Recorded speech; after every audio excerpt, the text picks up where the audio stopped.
stitching in. Are you using needle nose pliers? Well, a little stubby needle nose. Oh, I see. And the thing is, they're spring-loaded, so they're Okay, easy and that's to a use, good yeah. grip. Well, the thing is to, as soon as possible, get an actual grip on it.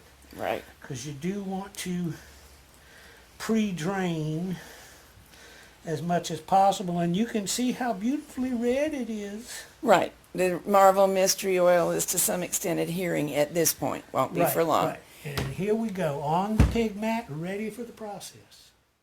All right, if the camera's focused properly, let me point a couple of things out. Look at this discoloration right here on this end, and I'll lift it just a little bit. Notice the dark color here that you don't see here. Hold on, we can't see. There we go. Okay.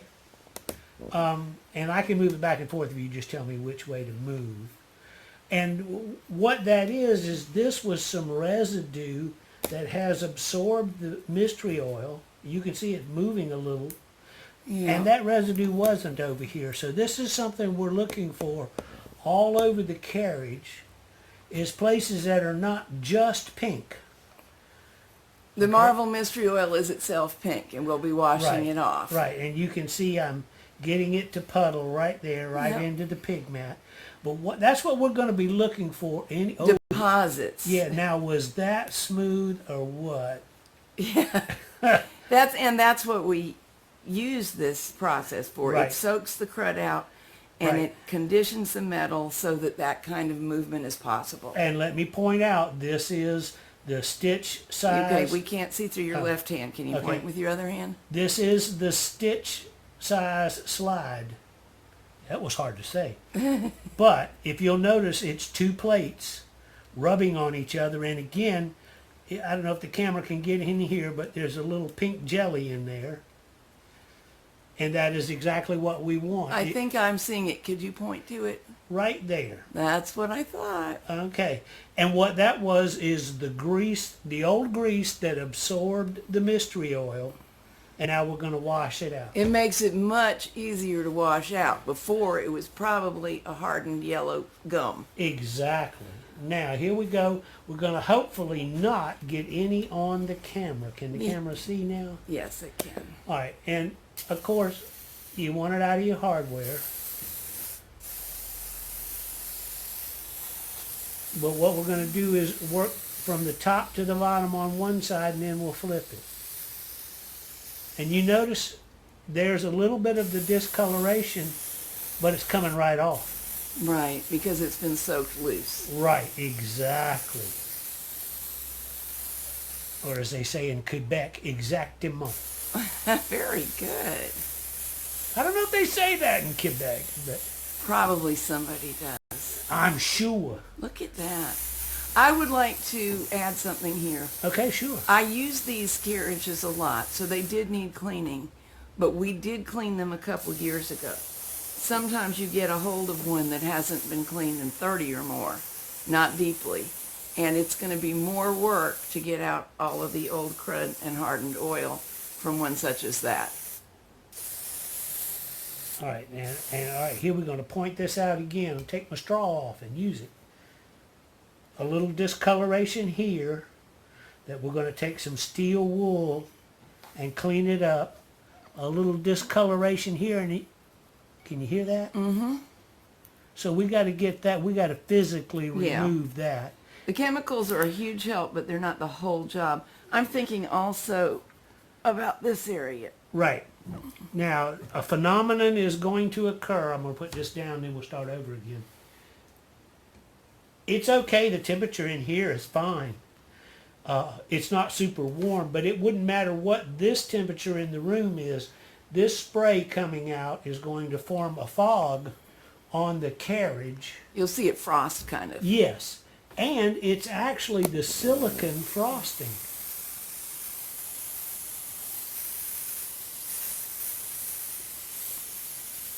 And always wash down into your pig mat just from whatever direction you can get to Well, we use pig mats, which are an auto supply thing, because Jack had a lot of business with auto supply stores.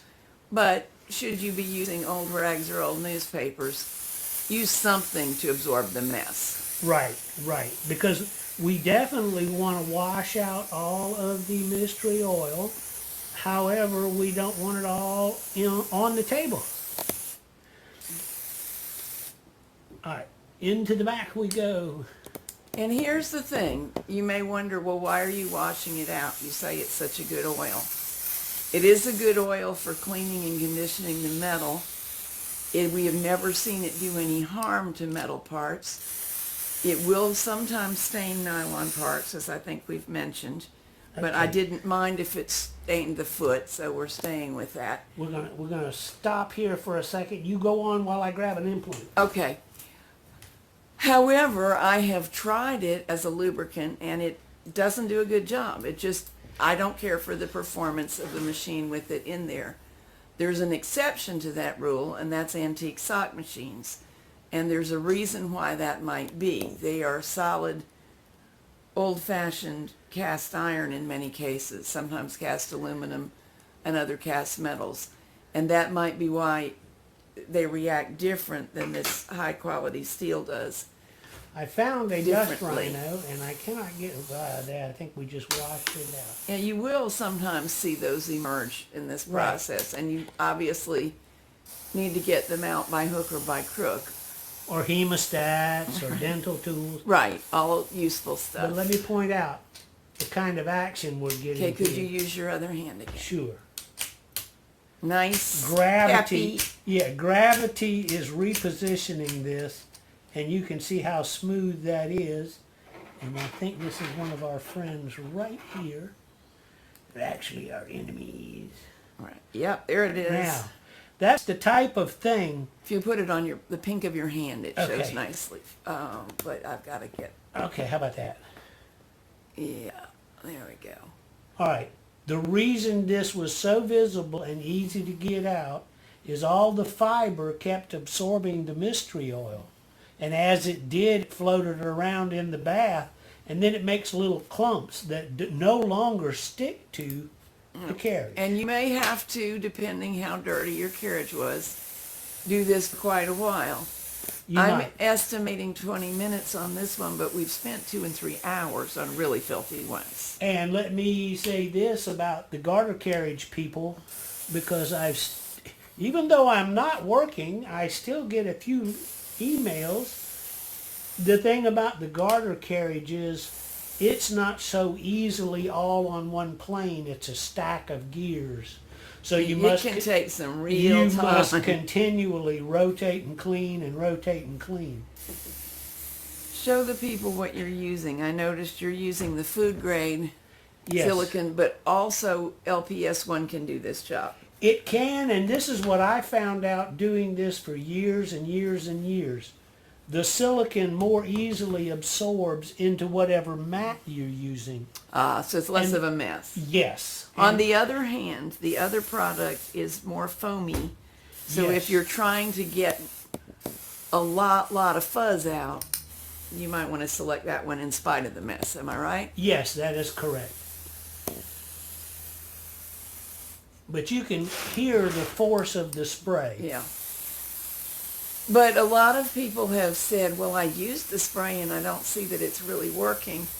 And one thing that can happen is they did use it faithfully, but didn't realize how much it takes. It's not a cheap way to clean, it's an effective way to clean. And again, there's one of our little buddies. Yep. That's light colored thread. Yep. Well, that's what we'll get. Some of the fiber was from dark items. Some of it was dirty, but some of it is relatively Let me recent. see if the camera can look right in here. And you will see a post. Can you see it? I don't know what. Right I see here something is a bright. post. Aha. And that's what this flipper is operating on. It's the dark item. Right, and there's a spring wrapped around that post. Let me see if I can give you... there's the frost forming. See it? Yes, we do. Okay, and that's actually the silicon. Yeah. It's cold It enough. doesn't do any harm. No, it's actually a good thing because that means it's adhering to all the metal parts. But I was going to And say... this is going to be our lubricant too. So Right. you may say, you don't want stuff stuck to your machine, do you? But you do want lubricant everywhere. And this is a very thin film that will stick. Right. You won't see it really when it's done because it's not Right. oily looking. But now, look at what we've got right here. Mm-hmm. You see the streaking that's taking place? All right, once again, that action couldn't get any smoother than that. Do we need to steel wool that yellowness? No, watch. Oh. But see, that's why it's important to operate the machine. Because we're working crud out is what we're doing, That's right? exactly right. And that's actually one reason it takes a good bit of product and patience. Right. You really need to get everywhere you can see. And there are other things that people use, and we are not disapproving of those. We like this product and are most experienced with it. Well, and this is what we know we're working with. We Yeah. know the volatility. We know the off-gassing of this product. We know the compatibility with the substances that we're using. So when Right. someone asks, will this do? I don't know all those things about that product. However, I think the point that I'd like to address is whatever you're cleaning with, it does take repetitious actions, swabbing, washing. Yes, it does. It's not instantaneous, even though it's had this good soak and all the debris, old oil, old fiber is much, much easier to access and remove. It's still some work. Now you can see what I'm doing. No, we can't. Yes, you can. It's my thumb. And what I'm doing is rubbing some of the areas that we said, oh, look, some discoloration. Look at that. And it is loosening just from right. a thumb rub. Well, and another thing about how cold this is, my fingers would tell you if they could talk. But it being cold, nothing can adhere to that cold metal like it can to something room temperature.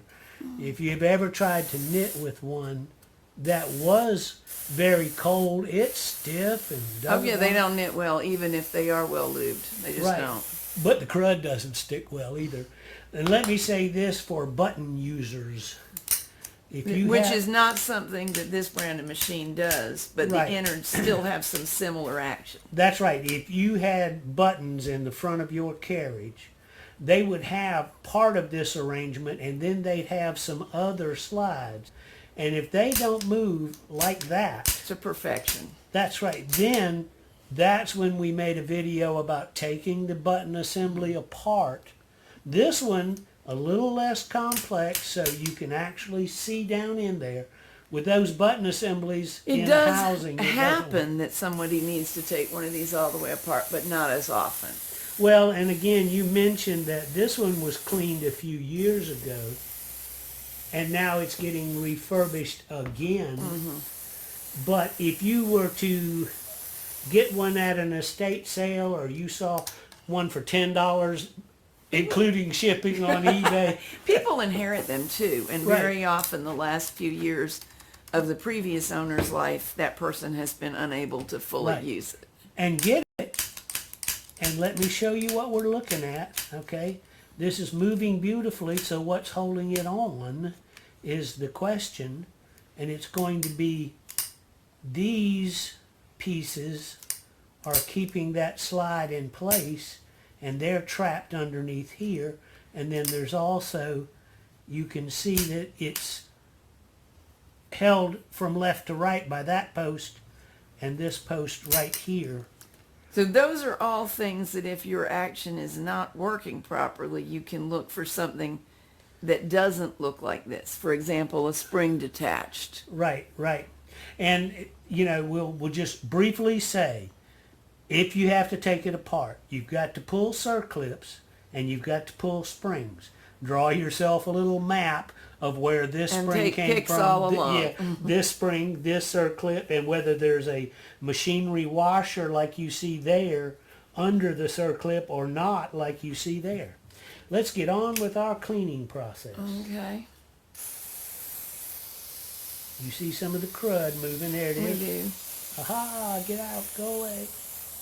The cat's By I'm this talking to time, it's them. hard to see any pink anymore. That's right, and that's exactly what we want to look for. But now let me show you. Inside of here, there is some pink. And the reason is because it's open behind these magnets. Oh, yeah. So you can get in right through here with a little bit, and then you can get right behind the magnet with some and wash that out. Yep. All right, now one of the reasons we're doing this is for your edification. It's also because Catherine has never actually done the cleaning on a carriage. Well, I've done a lot of work on it. I haven't Right. done one beginning to end, and this is my day. This Right. is 'Cause we we have have- two carriages to this machine. Right, we have another one just like this one.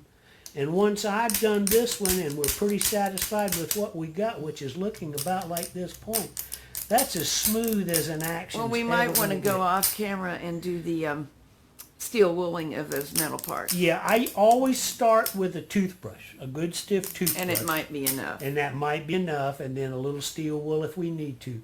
But we're going to do that, and then I'm sure Catherine will get back with you when she starts doing her carriage. Yeah. And Mine will be cleaner. probably, but here, let me show you real quick the frosting on the back of that. Yep. You're right. Right. That Now, makes it obvious. Yeah, don't be confused. I'm looking right here at what looks a little spider webby, and look at what we got.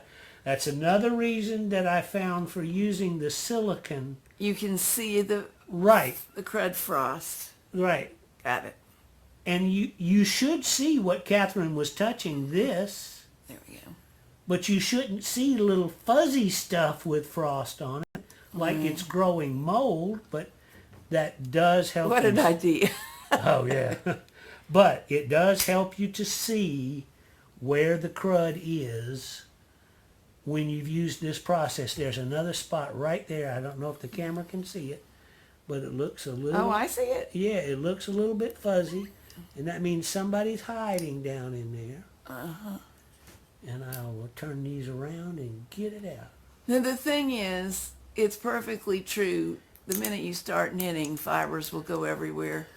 Again, there is no escaping that there's going to be some fiber in your business some of the time, but we really want to start as clean as we can. Well, and here's the consideration. This fiber had old grease on it. The new fiber you put in will only have silicone to contact, so it's going to come out a lot more readily than any old fiber. And we always say this, old dry grease and fiber residue. Part of the soaking process is to get that stuff clumped up so we can get it out of there Well, I do think and start with because, new clean fibers. because this one was cleaned using this process the last time we cleaned it, that is one reason that we're finding a modest amount in spite of the fact that this could possibly be my most used machine. I really love it. Well, it's a really good machine. It is. Very versatile. Oh, look what we found. Uh-huh. Oh, look. That's a whale. Well, a smallish whale, but still. Well, yeah, a fuzz whale. We don't want it in there. It will very quickly Right. slow the action. And of course, as Catherine said, over and over and around and through. See, there's another one. But this is what it takes to really get one restored, which is what So we're if you after. feel like you've cleaned, we believe you. You've cleaned. So have we, and still found that there was crud in the way of the action. If you're not getting the results you want and yet nothing seems to be broken or misplaced, the first thing to suspect is there's a bit more fiber and crud in there. And you'll notice what I just did. We cleaned out some fiber and I sprayed it again. I want my nice white background. You think the frost is really a help, huh? It does. It gives you a nice white background. It's like looking for a black dog in the snow. Real easy. You're not hiding, Fido. No. All right. See you in a bit. I finished this one up doing this kind of thing. Jack is going to tell you what this is. You'll see what came off. And although it's not a stunning amount of filth, I'm really glad it's gone. That's right, but you can see now what the surface looks like. Slide it over so the camera can see. This was the one right here that was all brown and discolored. And Right. the one on the other end was white. Now this one's actually whiter than that Right. one. This isn't going to be new again. It is 40 or 50 years old, but it looks pretty darn good. And this is what Jack calls a scrub in a tub. There are different kinds of scrubs available. And they're, of course, not all suitable. He's about to show you what he's using. Here's a new one. Mm-hmm. And when people talk about the nitty gritty, one side is gritty and one side isn't. So Right. use the gritty side to Where do you the have scrubbing. the worst the buildup. I did not need to use any steel wool. This is the one that we've had success with and no troubles whatsoever. One carriage down and one carriage to go. Now I'm going to try one all by myself. And because you've already seen Jack do it, I'm going to speed mine up really fast. Not that I am that fast. It would be a lot of fun if a person really could do it this fast, but it's simply not possible. There's a lot of rinsing out, a lot of scrubbing off of old hardened oil that's been loosened by the soaking process, more rinsing out, usually more scrubbing, a lot of reaching in with tweezers or hemostats and little dental probes to pull out debris that you'll be surprised. You'll think you've rinsed and pulled out everything you saw, then you'll give it another rinse and you'll see another little hairy blob poking out and you'll have to reach in for it. So it's a process that requires some patience.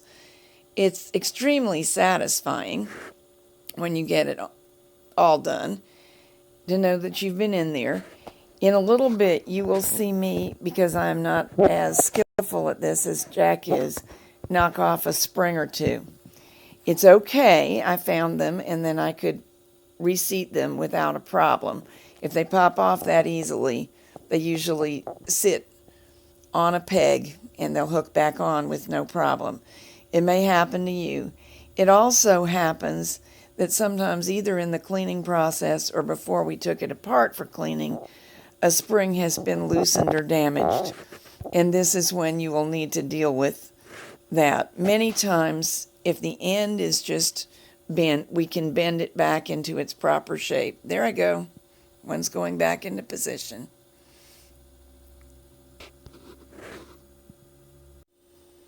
What we're after, of course, is to get every little bit of old hardened grease polished off, every little bit of old fiber that might be impacted in the works removed, and those slide mechanisms that you see in the middle around the post on this carriage, that's actually 2 layers on top of the basic carriage, and both of them need to slide freely. You've seen us work with the brother button mechanism in other videos.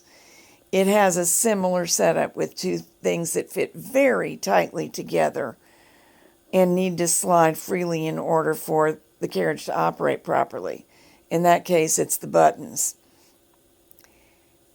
The soaking process normally loosens anything that's in there and lubricates it, lubricates the area so it will work well. But this is the point at which we assure ourselves that it does. This is my SK150. It's a bulky knitting machine, a completely mechanical one, and it's getting a deep cleaning. We have dismantled it, taken off all the plastic parts, and put it in the bath of Marvel Mystery Oil, and it's been there for a month. Obviously, this is not something that you would do with electronic parts. But the bath is soaking out all the crud and it's loosening old grease. And of course, all of that floats out into the oil. But it goes to the bottom of the bath and you can filter it out and reuse the same oil later. Before we start, you can see some fuzz that has worked its way out. And that's the kind of thing that we will be removing.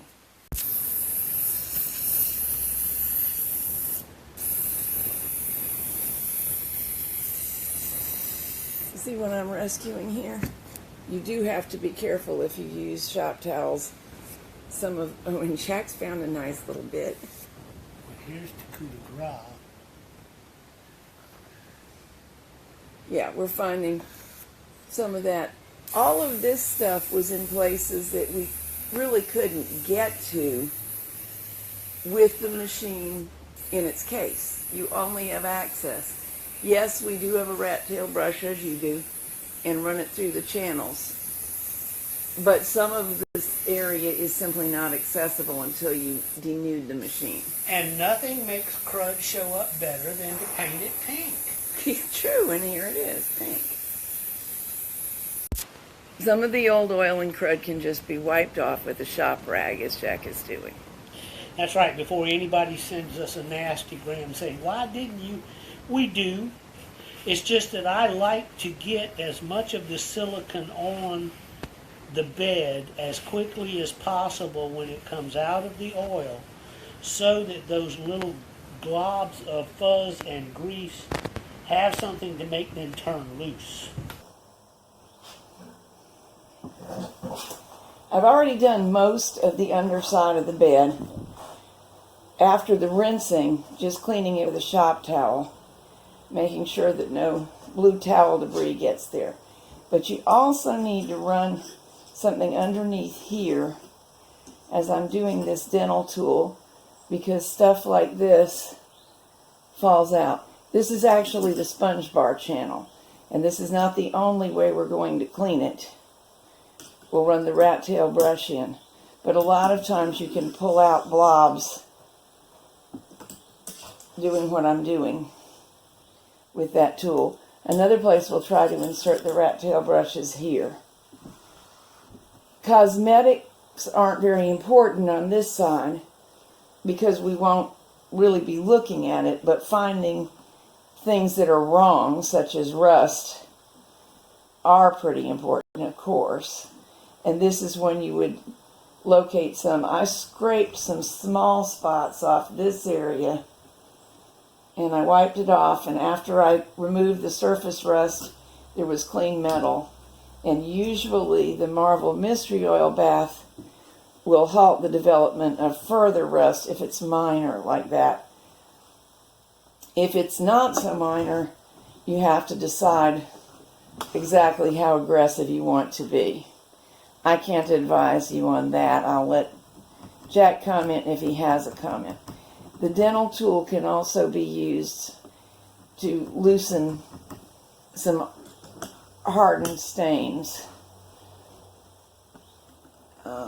Here's another one of the blobs we tend to find in this process. I'm going to insert the rat tail brush from the other end.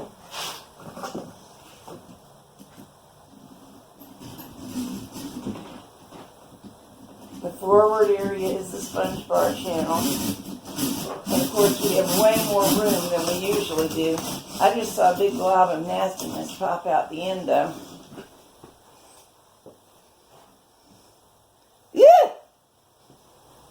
We're going to make a toupee. Jack says we're going to make a toupee. A really disgusting toupee, but yeah. Have you seen most of them? True, true. Jack said, in case you couldn't hear, have you seen most toupees? So I'm going to come through this channel here, which we normally never get access to. And scrub back and forth.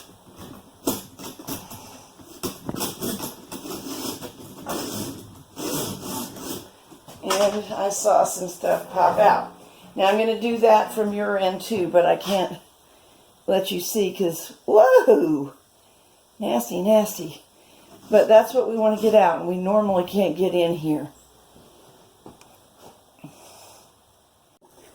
I collected quite an assortment of nasty things by brushing back and forth in both channels. In neither channel will the brush be a tight fit. I will attempt to show you it's tight top to bottom. This one isn't actually closed. Naturally, it doesn't want to do it with you watching. Sometimes the handle of the brush, the wire part, pushes out of this area. But you can just jiggle it and straighten it back out. And of course, this is much wider than the brush, but it's still the best tool we found to push through there. Normally, this channel is a good perfect fit, but it's missing the sponge bar and the needles, so that's why it's loose now. But it's a good purchase to clean with that brush. Sometimes when you do that, because this isn't closed, crud pushes out the side. That's okay, we get it from there. I've cleaned most of the bed on the top up to about where the tool is. And I've left this to do with you. You can see the difference. First, the silicone will have loosened a good bit of the hardened on oxidized oil. So we can just use a shop towel or other suitable rag that won't make a lot of lint to do the first cleaning and polishing. And I'm going to be at this for several minutes. While I do, I may not just use that on really impacted areas like this. The dental tool will loosen it. But don't dig in. You don't want to mark the bed. We just want to use the side of the tool and gently loosen it.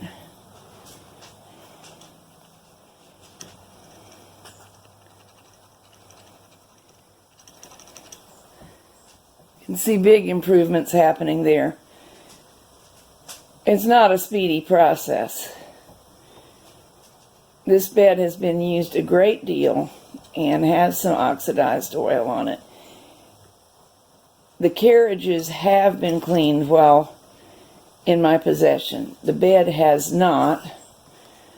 I've had it for, golly, between 15 and 20 years. And I've done cleaning, but not this degree of cleaning. And so I do not know when it last ever had a thorough cleaning. So I will work on all of this kind of area gently and slowly and get back to you in a few minutes or a little more. Significantly better, but not all gone. Still some discoloration here. It's a hard call whether that is oxidized oil, which it certainly is to some degree, or actual color change over time from very old steel. So I'm switching to the scrubs Jack likes that he showed you before. And I'll work on the whole area for a few minutes and see how much will come off with mild abrasion.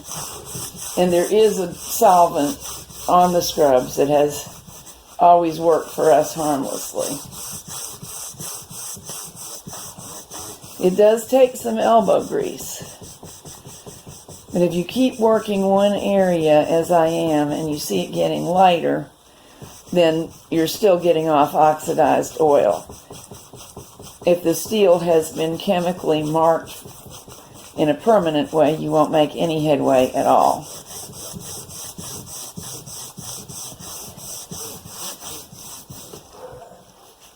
In my own opinion, there is such a thing as enough here, but it's always hard to find the point. I certainly am not going to scale this whole machine as though it were somebody's teeth. But I may use the dental tool as an informational probe. If I'm able to scrape any of that with gentle action, I'm still finding oxidized oil.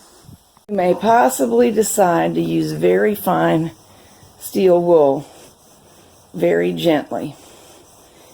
You do not want to change anything about the steel in the bed. I've decided to do this, but if you do, gentleness and working gradually is essential. Nothing is free, right? This, the scrubs in the tub that Jack likes, will get a lot of silicone off. that you just put on in the cleaning process. So you need some silicone to run the machine.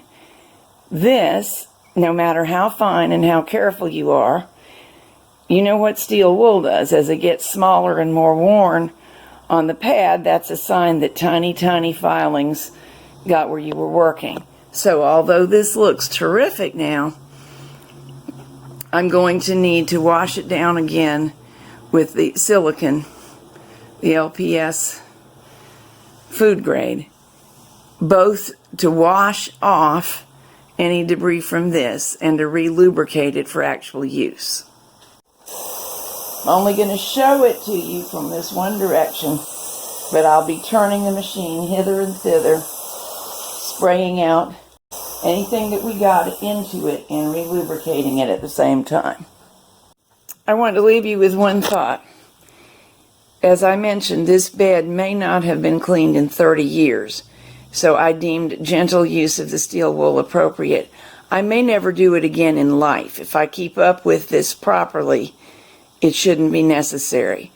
So don't be any more aggressive than you just have to be to get a clean bed. So both carriages and the bed are as clean as we can arrange. Tune in next time while we reassemble them.